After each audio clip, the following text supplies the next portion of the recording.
Assalamualaikum guys, it's me Vikram Kumar from Shine Higher Secondary School, Kasimabad, Hyderabad. तो जी guys, अब maths समझ रहे हैं, सीख रहे हैं, मैथ्स कंटिन्यूसली चल रही है।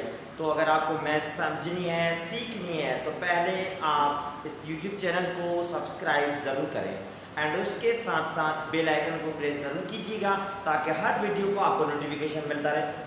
ठीक है, सो जी गाइस, आइए हम आज की क्लास में समझेंगे क्वेश्चन नंबर 18 एक्सरसाइज 2.4 कंटिन्यूअस। समझते आ रहे हैं? तो क्वेश्चन 18 को सीखेंगे, समझेंगे। तो पहले क्वेश्चन जो स्टेटमेंट है थ्योरेटिकली उसको रीड आउट करें, क्या गिवन है, क्या फाइंड करना है एंड देन कैसे फाइंड करेंगे वो क्वेश्चन समझ में आएगा, तब सॉल्व कर सकते हैं। ठीक है, सो आइए गौर से कंसंट्रेशन की समझने की कोशिश कीजिएगा। सिंपल है मगर गौर से समझें क्या गिवन है, कैसे स्टार्ट करें हम। तो कह रहा है find the tangents of the angles of the triangle. In triangle की एंगल्स में, ट्रायंगल के 3 एंगल्स हैं, वो कैलकुलेट करनी है। उस वर्टेक्स ऑफ ट्रायंगल के 3 वर्टेक्सेस गिवन है। ठीक है, ट्रायंगल ड्रा करेंगे, इनके vertexes A 4,1, B -1, 3, third one C -5, -2। सही है। अब कैलकुलेट क्या करना है, find the tangents of the angles, means ये एंगल्स कैलकुलेट करनी है। एंगल्स कैलकुलेट करने तो एंगल लेट सपोज हम कहें यहां पर, तो एंगल की ये है इस साइड की, एंगल जो एरो होगी इस साइड की, या एंगल दे रहे हैं यहां पर एंगल है, इस एंगल का नाम है बीटा एंड ये एंगल है, इस एंगल का नाम है गामा। सही है। तो मेन चीज ये आपको ध्यान रखना है, रोटेशन ऑफ द एंगल क्या होनी चाहिए। एंगल की रोटेशन हमेशा एंटी क्लॉकवाइज होती है, देखिए एरो इसलिए साइन किया है। तो अब क्या करेंगे, एंगल कैसे कैलकुलेट करें। ट्रायंगल के वर्टेक्सेस दिए हैं, तो पहले हम इन साइड्स के स्लोप कैलकुलेट करेंगे। तो ए बी साइड का स्लोप हम नेम दे रहे हैं m1, यहां पर नेम है m2, इस साइड पे है m3, नेम असाइन के स्लोप्स। ठीक है, तो अब ये स्लोप कैलकुलेट करेंगे। तो पहले लेते हैं m1 bs slope of side A B, side का स्लोप m1 से असाइन किया है, and second one m2 bs slope of m3 the slope of side bc and m3 bs slope of m3 slope है ac side का। सही है, लिखा कि m1 m2 और m3 स्लोप कैलकुलेट करेंगे। क्यों स्लोप कैलकुलेट करने, क्योंकि एंगल्स फाइंड आउट करनी है। तो साइड्स गिवन है और वर्टेक्सेस गिवन है, साइड्स के स्लोप इजीली कैलकुलेट कर सकते हैं। सो अब लिखेंगे कि स्लोप असाइन तो की है, अब फाइंड करेंगे। First we find m1 m2 and m3 by using m1 m2 are the slopes। so slope find करने का फार्मूला है y2 minus y1 divided by x2 minus x1। ठीक, so पहले कैलकुलेट करेंगे स्लोप m1 को। तो अब m1 स्लोप हमने यहां पर किया है कि a b साइड का है, तो a के एंड b के वर्टेक्स लिखेंगे। a first point 4, 1 x1, y1 के वर्टेक्स होंगे। b is the second point -1, 3 ये x2 and y2 name assign करेंगे। x1 is 4, y1 equal to 1, x2 is -1, y2 is +3। ठीक है, असाइन करने का मतलब ये है, स्लोप फार्मूला में सब्स्टिट्यूट करेंगे। स्लोप फार्मूला यहां पर स्लोप m1 है, y2 minus y1, y2 की वैल्यू 3 माइनस y1 की वैल्यू है 1, x2 की वैल्यू -1 माइनस x1, x1 की वैल्यू 4, 3 माइनस 1 करेंगे 2 डिवाइडेड बाय -1 -4 दोनों नेगेटिव टर्म है, -5 साइन साइन है। सो m1 स्लोप की वैल्यू मिली -2 डिवाइडेड बाय 5, फर्स्ट स्लोप किया गया। सही है। अब उसके बाद नेक्स्ट स्लोप कैलकुलेट करेंगे। सो इस साइड साइड पे कैलकुलेट करें फार स्लोप m2, सही है। अब m2 स्लोप किस साइड का है, m2 स्लोप आप bc साइड का है, तो b एंड c के वर्टाइसेस लिखेंगे। यहाँ पर b is the first point, means इनके कोऑर्डिनेट्स हो जाएंगे x1 and y1। c is the second point, उसके कोऑर्डिनेट्स हो जाएंगे x2 एंड y2, सही है। सो x1 की वैल्यू -1, y1 की वैल्यू 3, x2 की वैल्यू -5, y2 की वैल्यू -2, ठीक, असाइन किए। अब स्लोप m2 फाइंड करना है, तो स्लोप फाइंड करने का फार्मूला है ये y2 - y1, फार्मूला यूज करेंगे y2 - 2 y1 की value 3 divided by x2 - x1, x2 की वैल्यू -5 माइनस x1 की वैल्यू -1 है, ब्रैकेट में लिखा है इसीलिए। -2 - 3 दोनों की साइन सेम है, नंबर्स को प्लस करेंगे 5 साइन माइनस की रहेगी, -5 माइनस ब्रैकेट के अंदर भी माइनस है, तो माइनस माइनस के साथ मल्टीप्लाई करेंगे ताकि ब्रैकेट रिमूव हो जाए, -2 - +1, सो -5 डिवाइडेड बाय -5 + 1, एक टर्म पॉजिटिव है नेगेटिव है, तो माइनस करेंगे 4 माइनस के रहेंगे, क्योंकि साइन हमेशा जो बड़ा नंबर होता है उसकी रहेगी, उसकी साइन लिखेंगे, ठीक है। सो ये माइनस माइनस में कैंसिल हो गई, बाकी 5 डिवाइडेड बाय 4 स्लोप m2 की वैल्यू मिल गई, ठीक है स्टूडेंट्स। अब कैलकुलेट करेंगे स्लोप m3 को, तो उसको आइए समझते हैं। फार स्लोप m3, ठीक। सो अब m3 जो स्लोप है वो है साइन AC का, सही है। तो इनके कोऑर्डिनेट्स लिखेंगे, भैया A is the first point whose coordinates of x1, y1, C is the second point whose coordinates of x2, y2, सही है। तो इनकी वैल्यू असाइन करें, कि मींस x1 की वैल्यू 4, y1 की वैल्यू +1, x2 की वैल्यू -5, y2 की वैल्यू -2, ठीक है। अब ये जो वैल्यू असाइन किया है, वैल्यूज को स्लोप फार्मूला में कैलकुलेट करेंगे, स्लोप m3 है, slope formula y2 - y1, y2 की वैल्यू -2 माइनस y1 की वैल्यू 1 डिवाइडेड बाय x2 की वैल्यू -5 माइनस x1 की वैल्यू 4, दोनों तरफ की साइन सेम है, मींस प्लस करेंगे, साइन सेम रहेगी, डिवाइडेड बाय -5 - 4 साइन सेम है, नंबर साइन सेम रहेगी, प्लस करेंगे, माइनस माइनस कैंसिल, 3 1 जा 3 एंड 3 3 जा 9, so slope m3 is equal to 1 divided by 3, सही है, m3 स्लोप। अब m1 m2 m3 तीनों स्लोप कैलकुलेट किए, अब इनकी एंगल ऑफ टेंजेंट्स इजीली हम फाइंड कर सकते हैं। सो आप देखिए कैसे फाइंड करेंगे। Now we find tangent of angles, ठीक। पहले हम फाइंड करेंगे for alpha, tangent of alpha find करेंगे, ठीक है। कैसे फाइंड करेंगे, बाय यूजिंग फार्मूला।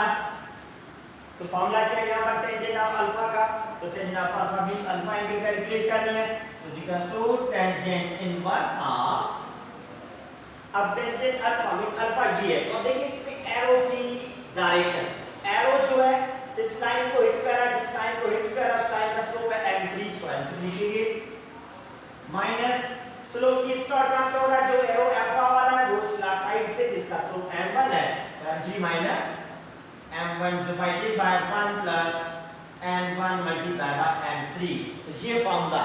तो ये चीज आपको समझनी है, गौर से समझने की कोशिश करें कैसे मैंने फार्मूला लिखा है, ठीक है। सो अब तो सिंपल आसान है, जस्ट मेन चीज है एरो की डायरेक्शन को आपको समझना है, एरो जिस साइड पे हिट कर रहा है उस साइड का स्लोप माइनस एरो जिस साइड से स्टार्ट हुआ है उस साइड का स्लोप, सही है। अब tangent inverse m3 slope calculate किया 1 divided by 3 minus m1 slope calculate किया -2/5 है divided by 1 plus m1 multiply by m3 तो m1 की वैल्यू -2/5 मल्टीप्लाई बाय m3 की वैल्यू 1/3। तो इस स्टेप में सिंपली वैल्यू सब्स्टिट्यूट किए जो हमने कैलकुलेटेड है, तो आप देखिए सॉल्व करेंगे टेंजेंट इनवर्स, तो 1 डिवाइडेड बाय 3 माइनस माइनस के साथ मल्टीप्लाई करेंगे प्लस 2 डिवाइडेड बाय 5, दोनों फ्रैक्शन में टर्म है 1 प्लस इंटू माइनस माइनस हो जाएगा, मल्टीप्लाई हो रहा है दोनों टर्म्स, तो 2 इंटू 1 2 डिवाइडेड बाय 5 3 15। ठीक, दोनों टर्म की सिंप्लीफिकेशन किए। अब क्या करेंगे, टर्म्स को सॉल्व करेंगे, एलसीएम लेंगे, एलसीएम लेकर सॉल्व करेंगे। So alpha is equal to tangent inverse of numerator में जो दो टर्म है 1/3 प्लस 2/5, यानी कि एलसीएम लेंगे। एलसीएम से डिनोमिनेटर की जाती है 3 and 5, both are the different terms, दोनों को कोई कॉमन टेबल नहीं लग सकता, तो इनकी एलसीएम होगी 3 5 15, क्योंकि दोनों को आपस में मल्टीप्लाई करेंगे, कॉमन टेबल नहीं लग रहा तो ये एलसीएम। अब फर्स्ट टर्म का न्यूमरेटर 1 है, 1 के अपान में है 3, ठीक, तो क्या करेंगे, एलसीएम क्या हमारे पास है 15, तो 15 को डिवाइड करेंगे 3 से, जो इसके अपान में नंबर है वो, तो 15 को 3 का टेबल लग सकता है 5 टाइम, तो 5 मल्टीप्लाई हुआ 1 के साथ प्लस 2 के अपान में जो नंबर है 5 है, तो 5 को डिवाइड करेंगे 15 से, 15 एलसीएम है उसमें 5 से डिवाइड करेंगे, क्योंकि इसके डिनोमिनेटर 5 है, तो 3 टाइम टेबल लग सकता है, तो मल्टीप्लाई करेंगे 3, सही है। और डिनोमिनेटर में 1 -2/15 फ्रैक्शन में है, 1 के अपान में कुछ भी नहीं है तो 1 है, एलसीएम लेंगे 1 और 15 की, एलसीएम होगी 15, ये 1, इस 1 के अपान में कुछ भी नहीं है तो एलसीएम जो 15 है वो सेम आ गया -2, अब 2 के अपान में 15 है, एलसीएम भी 15 है, इसलिए 2 सेम रहेगा, सही है। सो आप देखिए सिंपलीफाई करेंगे, टेंजेंट इनवर्स 1 मल्टीप्लाई 5 हो जाएगा, plus 2 multiply by 3 6 divided by 15 है, whole upon 1 into 15 minus 2 divided by 15 है, is equal to tangent inverse 5 plus 1 करेंगे 11 डिवाइडेड बाय 15, 15 माइनस 2 करेंगे हो जाएगा 13 डिवाइडेड बाय 15, ठीक।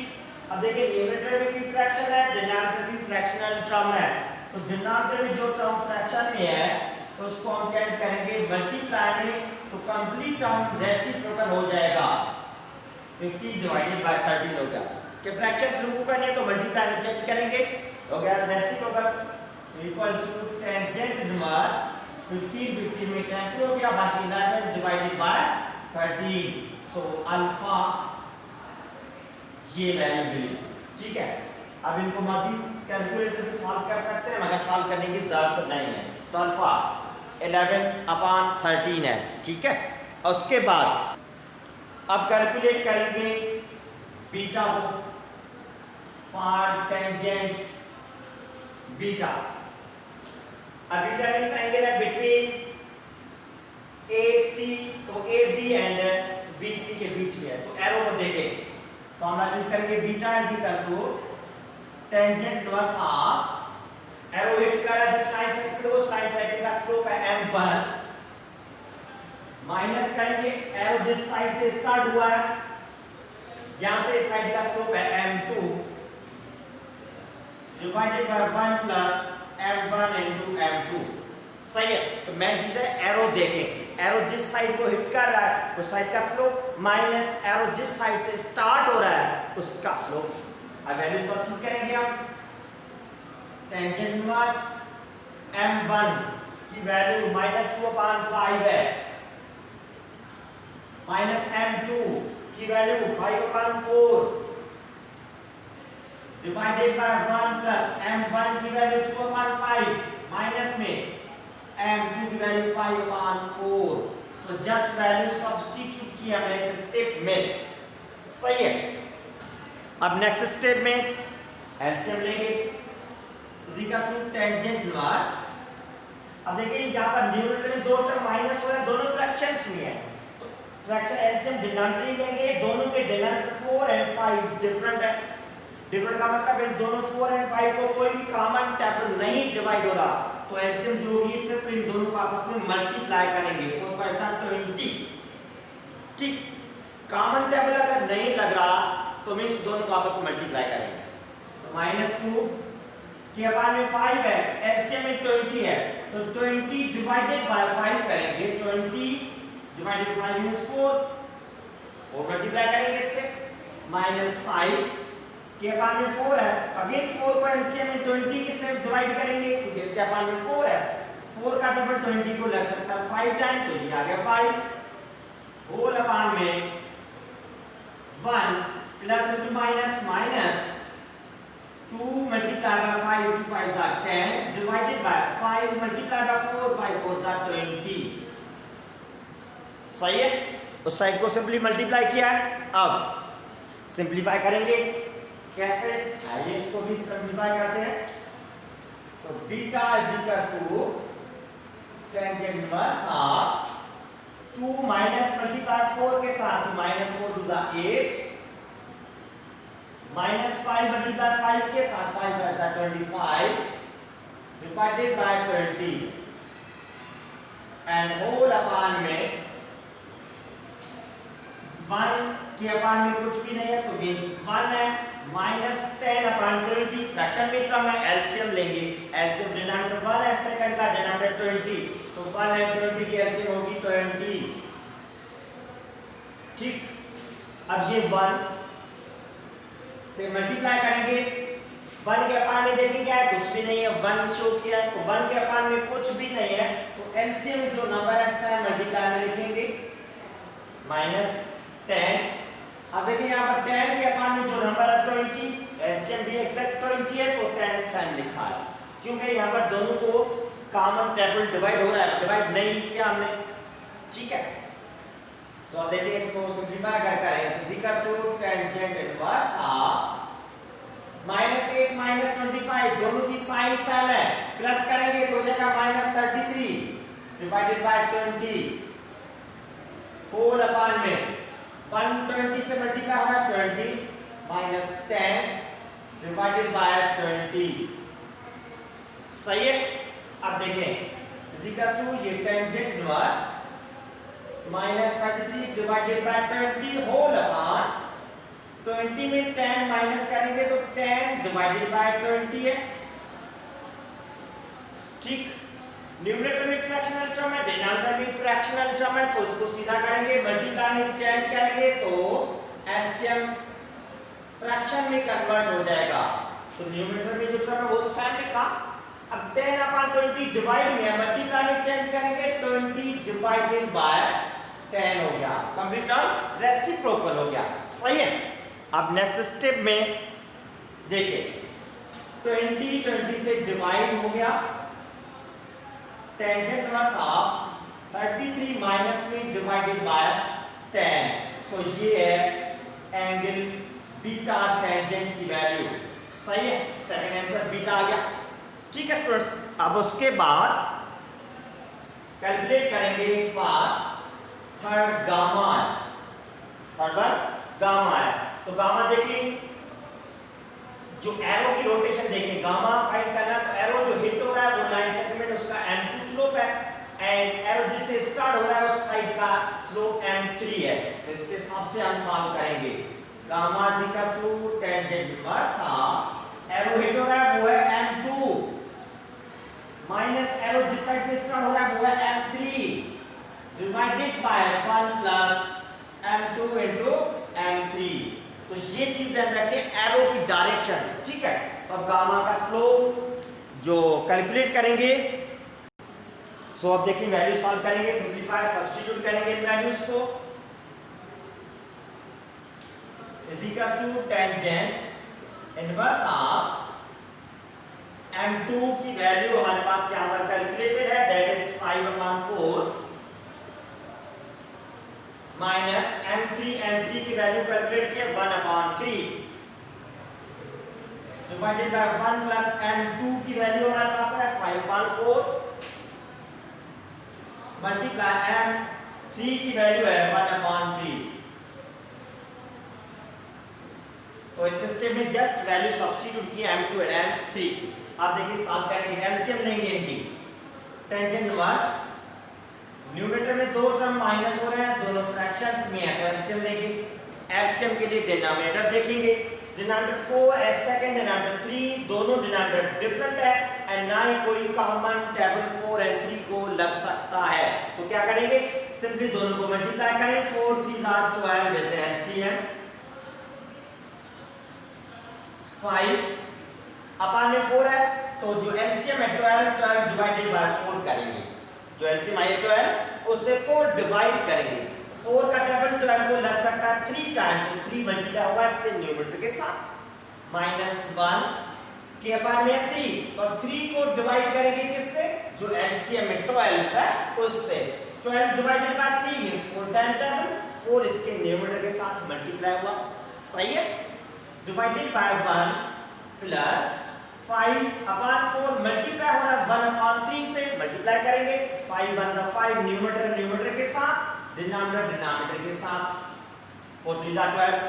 ठीक, सब देखें, टेंजेंट इनवर्स 5 मल्टीप्लाई बाय 3 15 -1 4 जा 4 अपान में 12 होल अपान 1 प्लस 5/12 फ्रैक्शन में टर्म है, एलसीएम लेंगे। 1 के अपान में कुछ भी नहीं है तो मींस 1 शो किया, 1 and 12 आर द डिनोमिनेटर्स, तो एलसीएम होगी 12 क्योंकि 1 के अपान में कुछ भी नहीं है तो 1 है, तो एलसीएम 12 हो गई।